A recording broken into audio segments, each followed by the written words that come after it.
Hey y'all, Chef IrixGuy here, and this is how you do French bread. So you just get some cheap French bread at your bakery, and then you get a knife and you slice it. And then where you've sliced it, you insert butter or margarine. And then what you do, you preheat your oven to about 400 degrees Fahrenheit.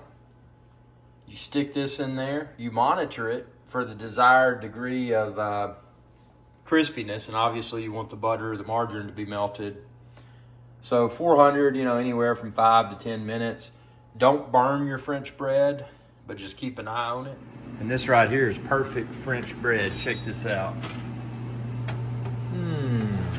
Good coloration. The butter is melted. It's gonna be so good. I'm gonna put it back in there, let it stay warm for a few minutes, and I'm gonna devour.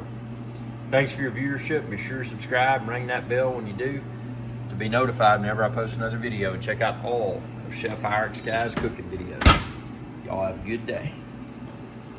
Hey y'all, IrixGuy here. I hope you enjoyed this video, and please be sure to subscribe to my channel, and when you do, ring that bell icon to be notified whenever I post another video. Thanks for your viewership, and y'all have a good day.